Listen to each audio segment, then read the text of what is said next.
Okay. All right. Diving into fundamental work with preparation and teaching tools. I always look at it as teaching tools for your mat work. So imprinting is actually, it's very internal, right? So you're thinking about, a lot of it is kind of the mental space, where how you can bring your attention to each bone. And I like to think about, like, when you're laying out a string of pearls, you want to admire each individual pearl, and you lay a pearl down, and then you extend the chain, and then you lay another pearl down, and extend the chain, and lay another pearl down if the pearls are separated. And sometimes that helps my imagination when imprinting. So in imprinting, you take a nice inhale and think about the lateral breath where the ribs are expanding laterally.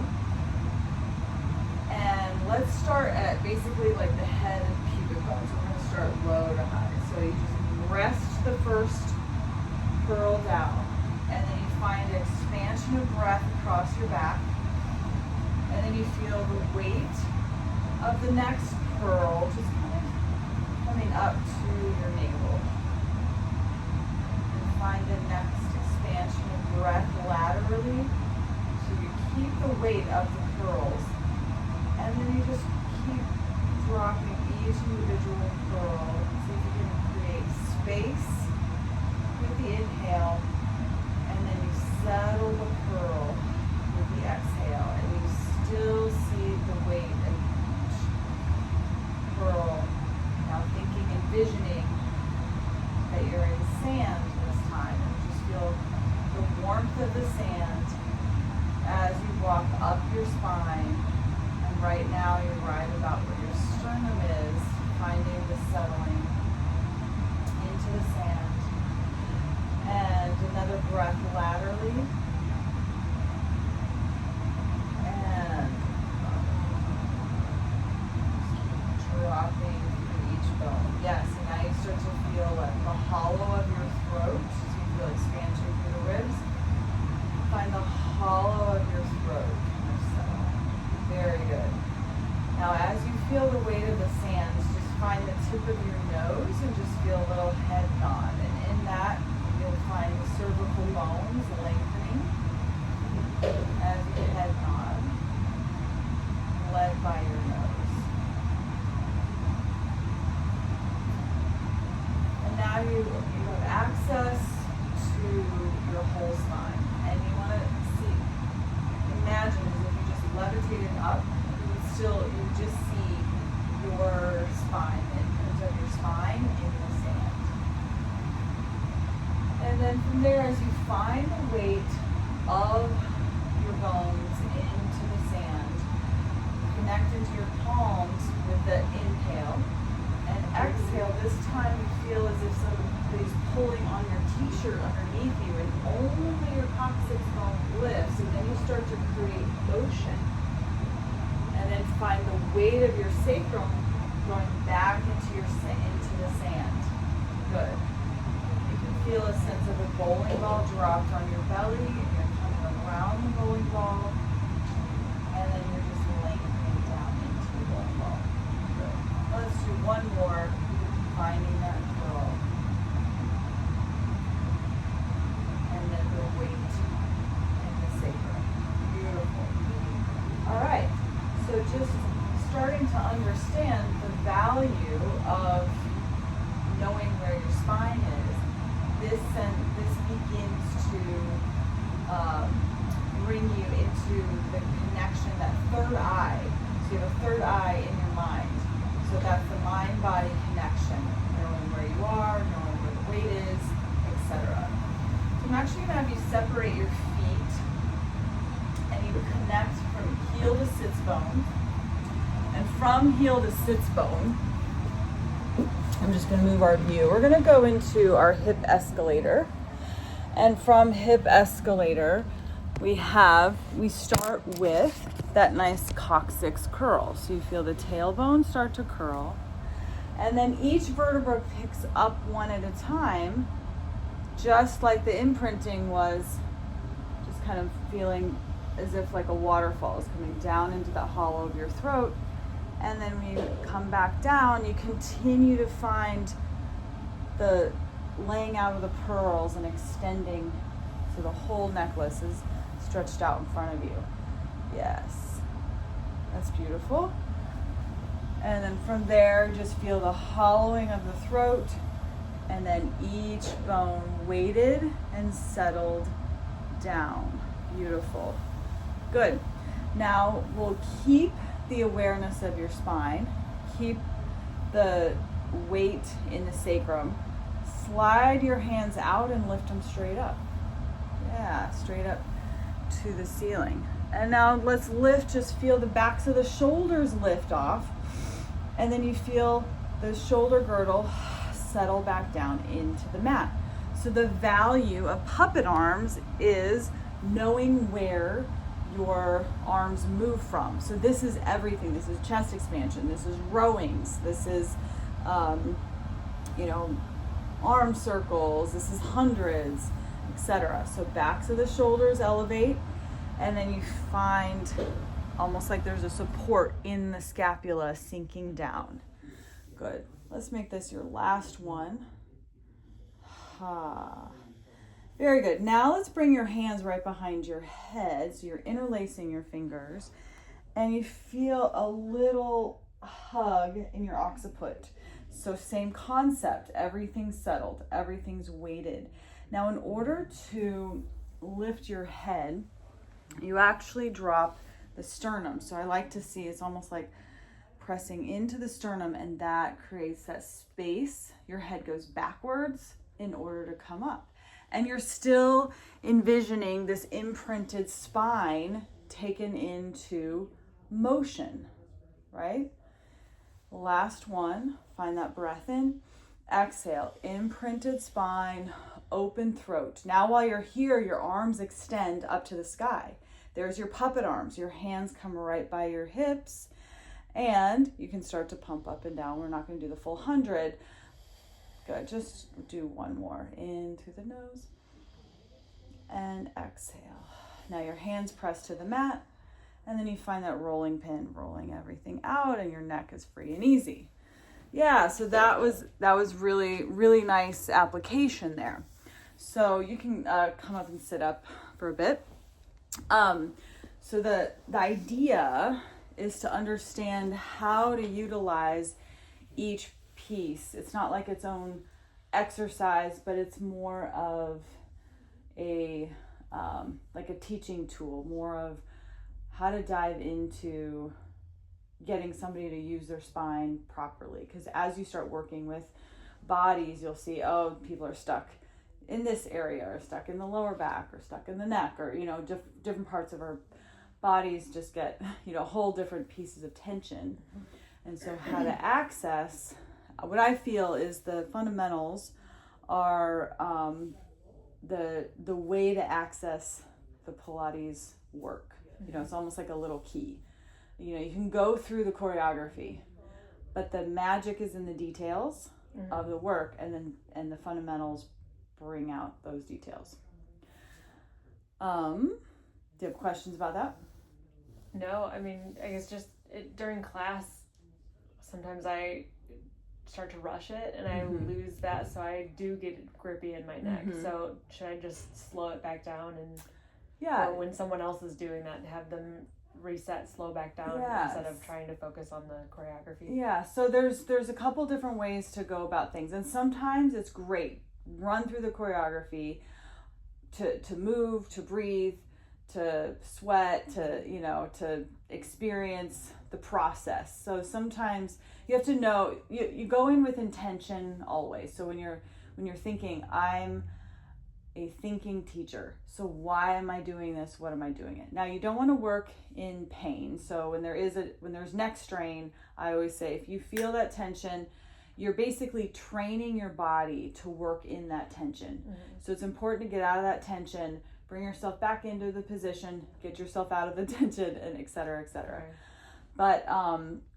But when you're so you don't always have to work slowly, but working slowly can inform a lot of the patterns that are in your personal body or when the person that you're working with. So there is value in the slow analysis. But then there's also value in seeing how you can flow all of that together. So we'll kind of stay on that thread. I'm going to actually take you into we'll stay with this little bit for right now. So then now let's go into our hundreds. We'll do a little footwork, hundreds, and roll up at a kind of a quick tempo, and that's all we'll do. So we're like jumping right into like the core of the work of Pilates mat work, but I want you to go into it with what you just learned or discovered for yourself within your own body. And you can see how it can apply. You might not hold on to every piece. You might feel your neck, etc. But you know how to imprint. You know how to grab onto the sense of pulsation. You just kind of think, where can I hold on to these little learnings and apply it when I'm moving quicker.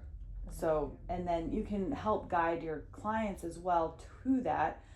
But it's important I feel in teaching, it's almost important to keep almost like flip-flopping, like dive in, get this understanding, move, breathe.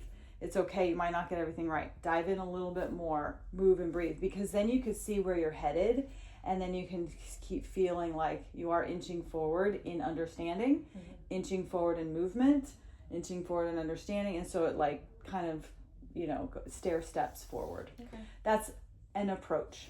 But the idea, more than anything, is keep in mind, we're training thinking teachers. So you are thinking through, you are deciding why we're just going to move and breathe and go through the choreography.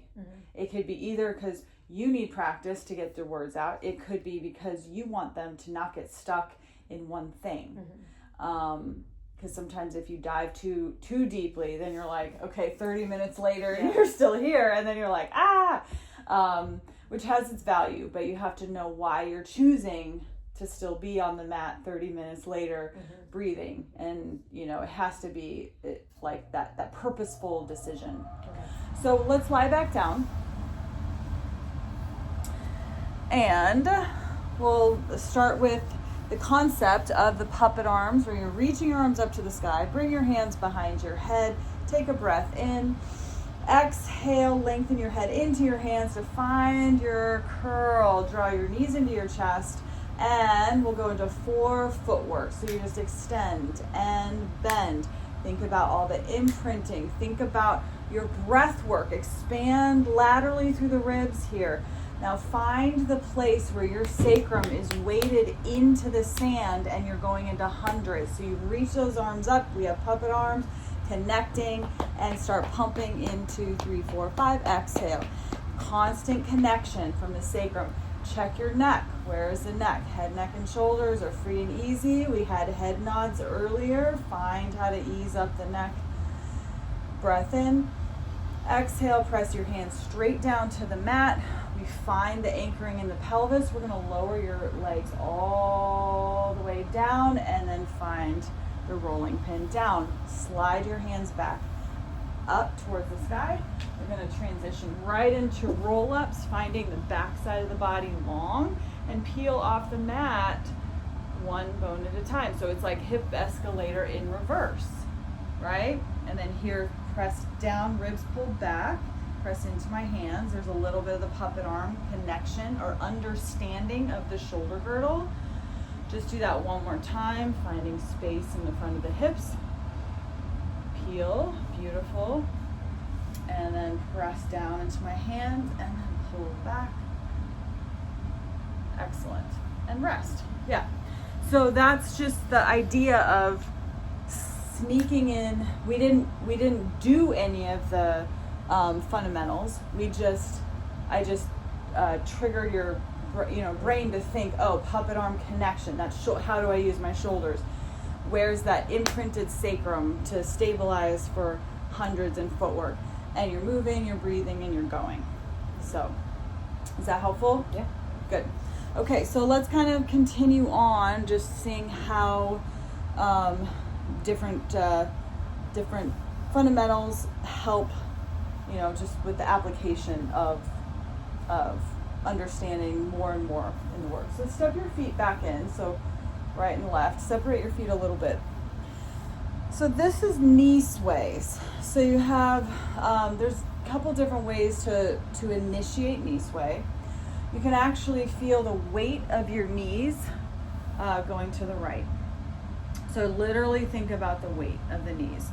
And then come back to center and you're led by those knees. Yeah. And then you're starting to analyze, your spine is starting to spiral a little bit and you're finding where you are stabilizing. And now let's feel the pouring of those femurs down into the pelvis, and your sway comes more from your thighs. So it might be a little bit of a change, right? You might have to initiate, a little more from the obliques to bring your legs back up, a little bit less passive. This is more feeling like, I'm dropping my femur into the socket. So you can start to picture what single leg circle is going to be. You have a little bit of that connection and control. Now we'll do knee sways, actually thinking about leading from your waistline. So you feel kind of a weight in the right side, and then you settle into the left, and then you weight into the left side, settle into the right. So that's a new, just another awareness of what's happening. This gets you ready for a bigger corkscrew, etc. From there, let's go into pressing, sliding your legs straight out, and we're just going to apply it to that single leg circle. So bring your feet all the way together, bend your right knee into your chest, and then hug your leg close here. And just start to, we're going to do circle first instead of stretch. But what we'll do is actually keep your knee bent and then use your arms to draw the circle. So you feel the extension of the arms, and the shoulders can actually come up a little bit. So as far as a fundamental, there's a little bit of shoulder mobilization happening. Lower your foot down and then do the other leg.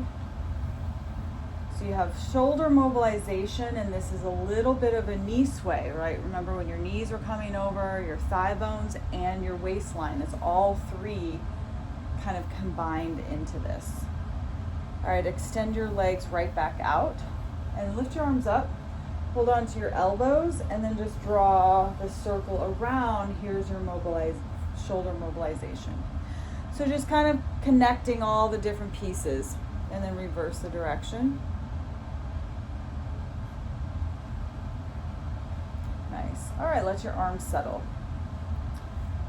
Okay, so from there we're actually going to sneak in a little progressive breathing, and we'll show you how it can help in single leg circle and freeing up the hips. So find that breath, and we're just going to fill your nose, just sniff, and then push the air out, and then 2 sniffs, 3. Then we'll do 3 again. 1, 2, 3. 1, 2, 3, and 2.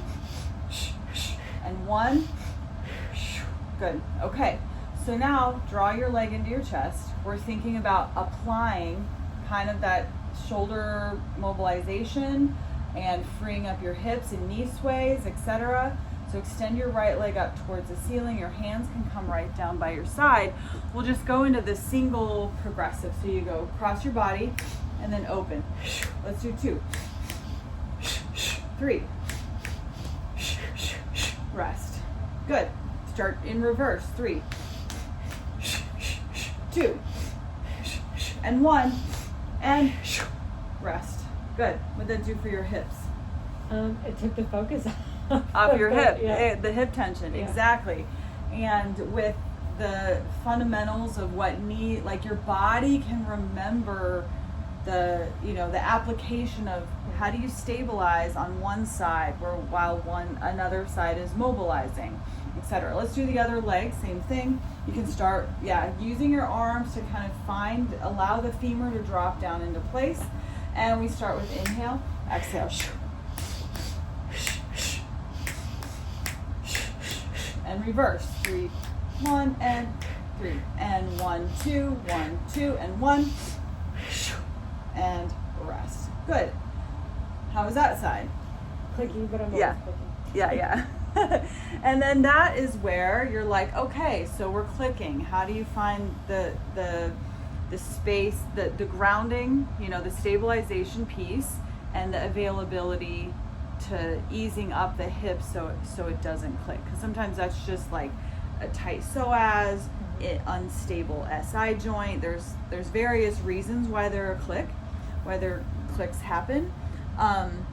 So then let's utilize, for just kind of diving into why we're clicking or teaching your body.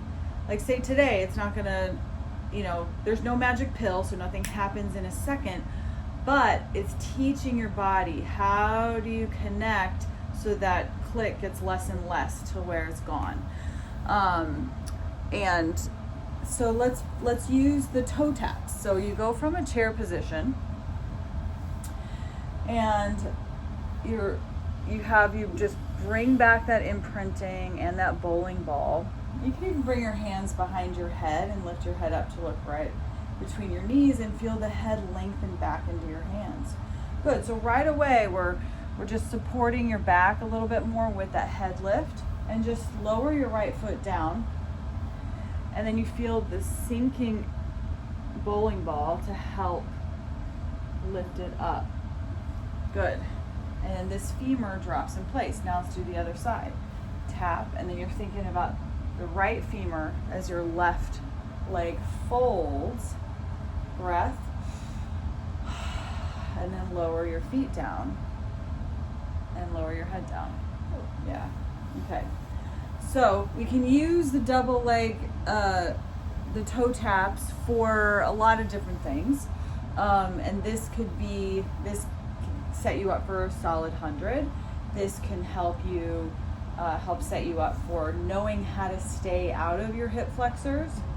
So let's actually bring your knees in a little bit closer this time, all the way in this way. So you feel like your thigh bones almost rest against your chest, and it takes that little curl, like even takes you into a little curl in your tailbone, like a tiny coccyx curl. Yeah, so that it almost gives you somewhere to go. Yes.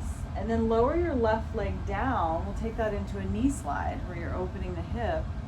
And then use the floor to come in to bring your femur in. Yes. Yeah. Did that feel different? Mm-hmm. So what we're looking for is the open hip, access to hamstring, bowling ball. So basically, Eve's approach, you're just looking for access to your body. That was beautiful. How does it feel in your body? Lengthened on this side. Like it's what? Like I have more space on this side. More space, yeah. Okay. So let's actually take this foot down. And actually, we'll keep your right knee bent for a second. And I want to see if we can just go into, bring this hand here, a little stirring. So all we're doing is teaching your body the system, teaching your body how to move efficiently, with ease, and so you can dive deeper and get, the harder workout with ease in your system without overworking one thing or the other. Okay, so then from there, keep your hand down, and we'll just do 2 in each direction. Is it down? And your hands are down, yeah, and then reverse the direction. So the process for, like, say I'm working with this body in front of me, now extend the leg, and it's just 2 stirs.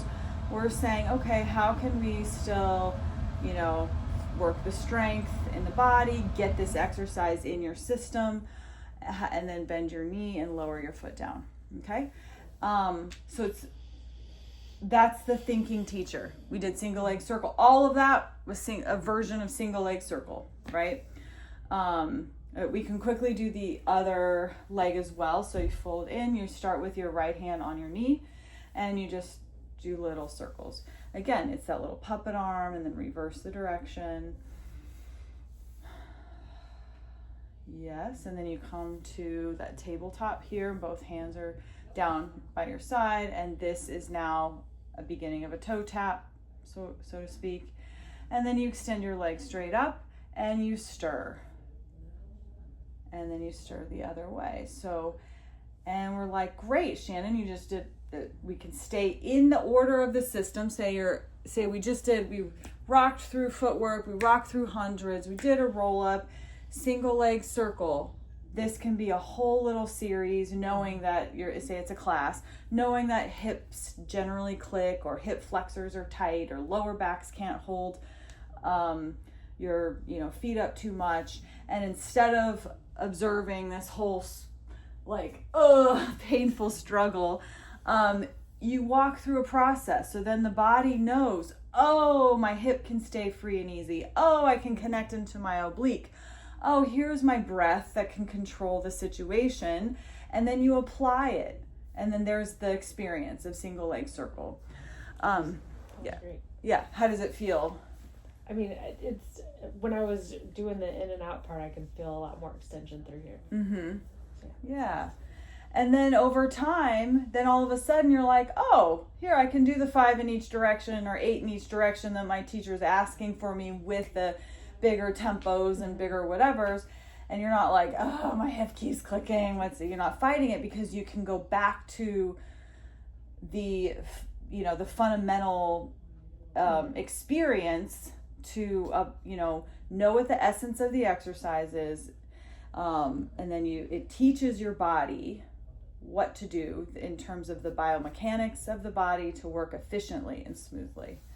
That, I would say, in a nutshell, what we just did for your single leg circle process is Eve's approach. So if that makes sense, in a nutshell, with every exercise, you can think about what's the essence, how do I get this person to really understand, not necessarily in the mind-body connection, like in the body, help the body understand what needs to happen in order to achieve X, Y, Z. Okay, so let's come up to a seated position. And we'll go into a little bit of a little rolling that also, let's see, I think of hammock. Actually, no, hammock comes further down the line. So what we're going to do is actually combine rocking and hammock to kind of inform your rolling like a ball. So the thinking process of going back to like what our deep dive is it's the concept that you're thinking, oh, I'm going to use these fundamentals. It doesn't have to be these 2 fundamentals, but this is what I'm choosing for the moment, because we know like it's hard to get into the lower back, or if people get stuck, or they use their legs. So we're going to start with hammock. So you lie back into, and you kind of, you can actually do both ways. I actually like to do both ways. We'll do your fingertips. We do your fingertips forward for right now, and we'll do both ways. But from here, bend your elbows and kind of get your tailbone to curl under. So again, it's a little coccyx curl. Yeah, and you're just really literally hanging out.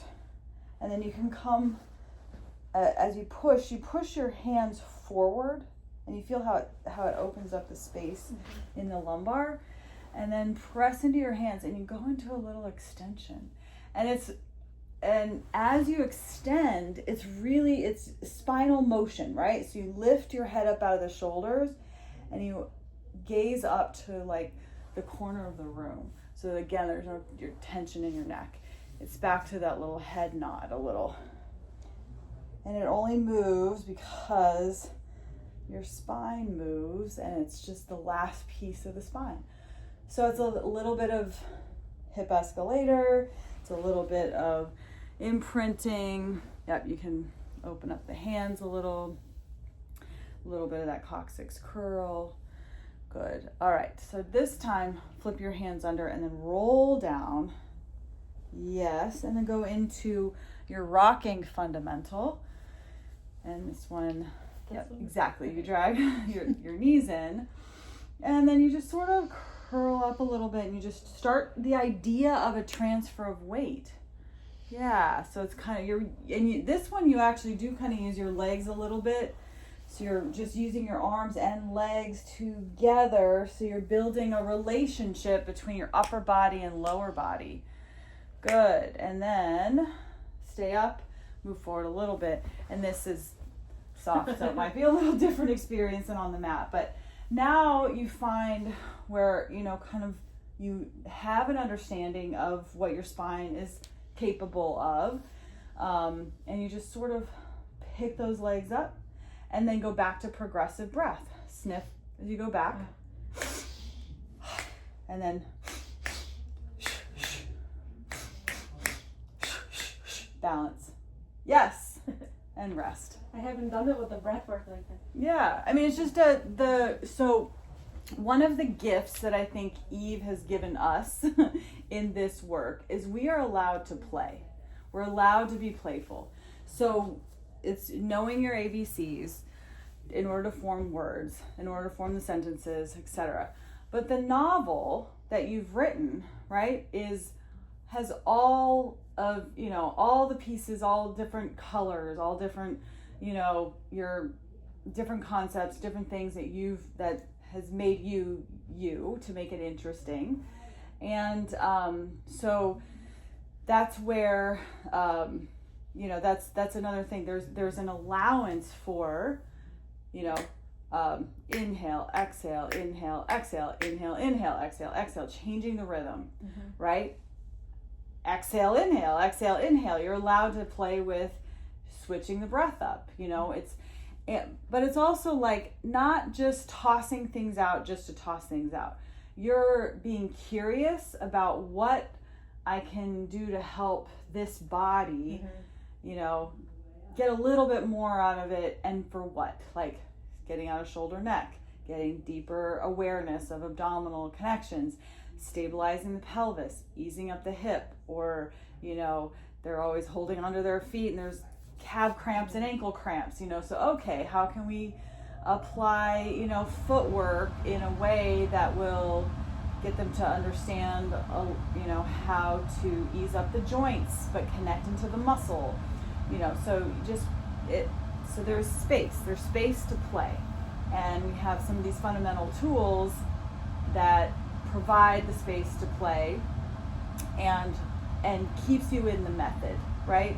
So there's a difference between just like tossing things on the wall. Oh, I'm just going to do this just to do this, right? Or I have this theme that I'm working on. What's really helpful is if you apply a theme to your lesson, right? Because if you have a theme, and you'll see some teachers are really good and really clear at the theme, and then you can feel the evolution throughout the hour of what's happening. And then the next time you show up, you can do the exact same exercises with a different theme, and it's a different experience. And it's basically that's how you can kind of play, make it playful, helps you understand more, helps the client continue to grow, helps you personally as a teacher able to grow. So that's where I wanted to go with that. Is this helpful? Is this yeah? What is what's kind of grabbing you as far as like what's a little different, or what about how you said, oh, I've never done rolling like a ball with like say progressive breath. The breath work, yeah. I mean, just learning the fundamentals and then seeing how you can apply them to the next move that you wouldn't necessarily have thought. Like I was thinking breath work is just to like get you warmed up and get you like, hey, this is starting class, but getting you into a move that's already like 5 or 6 into the routine is a different concept for me. Yeah, that's good. Yeah, good. And that could be something, say you're thinking about a theme, like in one lesson, you wouldn't necessarily want to be like, okay, we're going to do this and we're going to do this and we're going to do this. You're thinking, okay, we're going to play with breath. You can do different rhythms in your breath. Like I'm going to use this, the pulsation breath to warm you up. And now we're going to come and we're moving and we're creating fluidity of motion. And then you're playing fluidity of motion, and now we're bringing it into that sharper staccato breath. It's like the sniff and the blow, or or quicken, slow out, and what, and then just play with how is that tying into the theme of mobilization in the spine. How is that breath work providing access to the spine more and more? Shoulder stabilization. What type of breath and connection is going to help with my theme of shoulder stabilization? And so, yeah. Are there any things in your particular body or any particular exercises that you would eat, whether I would say either reformer level 1 or mat level 1, that you would like to explore and see how we can utilize the fundamentals to give it support?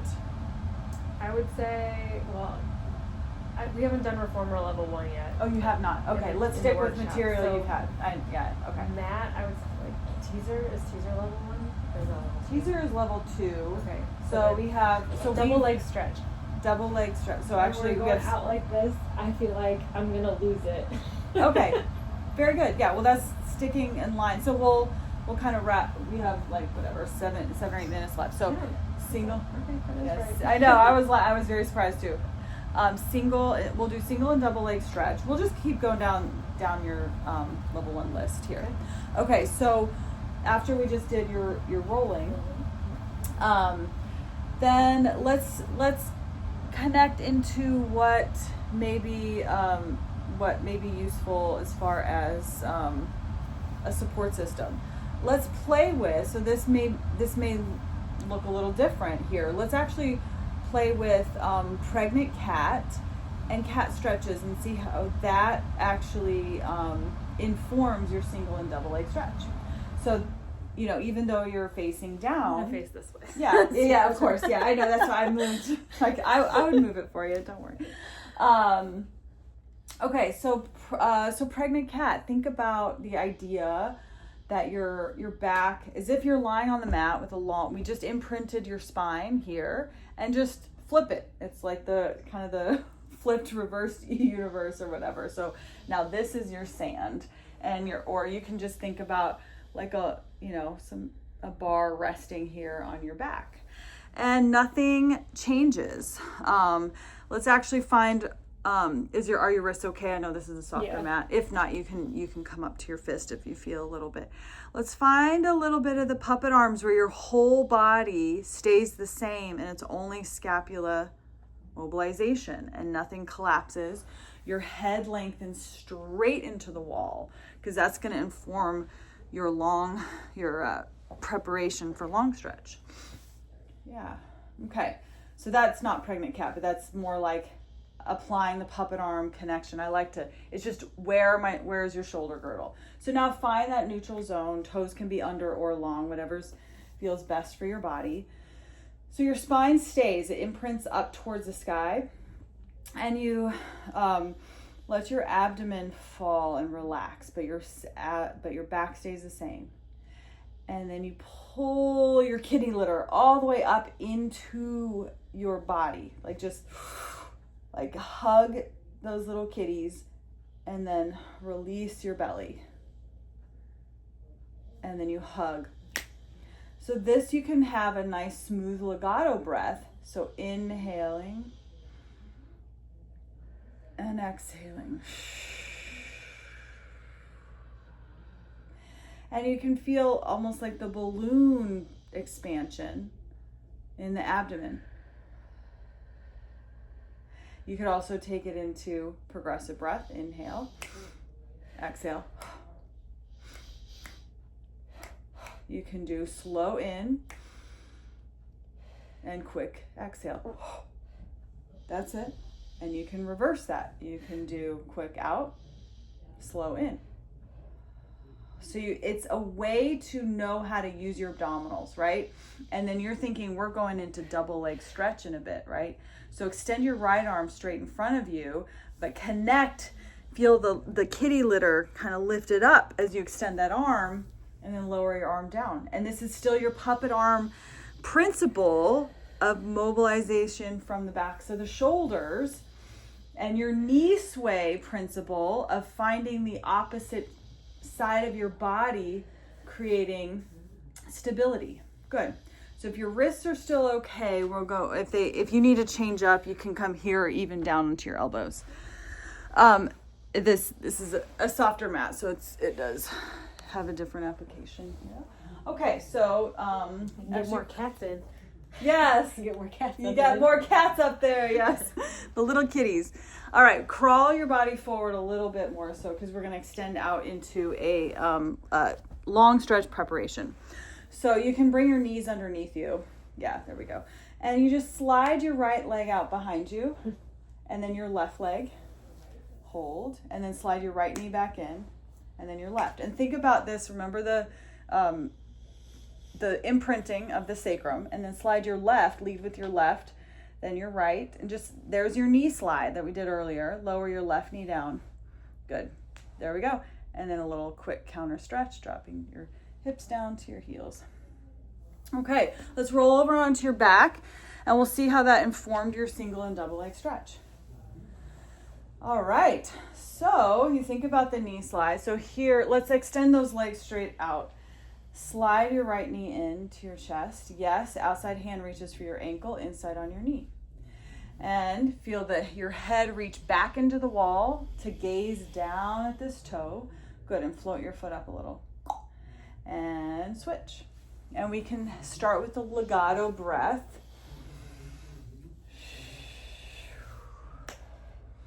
And then you can start to even change it. You can do and move quicker. So let's do 2 inhale. So let's go inhale, switch, exhale, switch, exhale, switch. Good. Excellent. And bring your legs together here. And then in order to lie down, you want to lay out the string of pearls. So your bones extend, and then just draw the little nose circle on the ceiling to make sure no tension has arrived. Yes. Okay, double leg stretch. So all the principles, right? You have weighted sacrum. We have the knee, deep knee folds that we worked on. We worked on our, even the toe touches, how those femurs move in the socket. And also, if you remember your long stretch preparation, finding that kitty litter picked up. All right, lengthen your head back in space. So you go back in order to come up. There's your upper abdominal curl. Your hands can reach more towards your ankles. Find that weighted sacrum. Take your time. Go fingertips away from toe tips. Don't circle your arms for this one. And then just hug everything back in. So think about this long stretch preparation. You were anchored. Kitty litter picked up. Yes. Come in. Good. Now pick up the tempo. Inhale, out. Exhale, fold. And again, here's your puppet arms gliding the shoulder girdle. And from there, rest by imprinting and lengthening. Good. And then come up. Yeah. What was that experience for you? It was a lot less neck strain. Mm-hmm. Good. Yeah. So, just to kind of wrap up, just the messaging and the deep dive, what to take away from today would be, we're thinking teachers. You apply the fundamentals are not just a warm-up or a cool down. Mm-hmm. They are teaching tools to give you access to understanding the details and the magic of the whole methodology. And it opens up access for play, right? Mm-hmm. Yeah. And we look at who's in front of us, and the body who we are with is who is the work that we do. Yeah. What are your takeaways? There's a lot of flexibility within a structured routine. Yes. So good. As long as you're fluent in the ABCs or the order, there's room to incorporate other cues and other fundamentals to get someone into something in a different way if they're not immediately accessing it through the choreography. Absolutely. Yeah. Did you have to diagram sentences in school? Probably. Yeah. Well, it's like fourth grade, right? Yeah. Third, fourth grade. I always think, I mean, I love literature and writing, so that's where my brain always goes to. But I think about like diagramming sentences, you have to pick out the noun, the verb, and you have like the little offshoots of the adverb and the adjective and da-da. So it's like you have this whole structure, but like the adjective can be different. It can be a green apple or a red apple, right? But the noun is still, you find the noun, you find the juice, you find the action, and then you just, then you're able to like kind of color it in a little bit. And these are amazing tools, and that's kind of in a nutshell, Eve's approach. So anyway, thank you for being here. Thanks. And I hope it was helpful for our whole crew. And I missed out. And I'm here for questions. Like after you see this, I'm 100% available for you at any time. All right, we'll see you next time.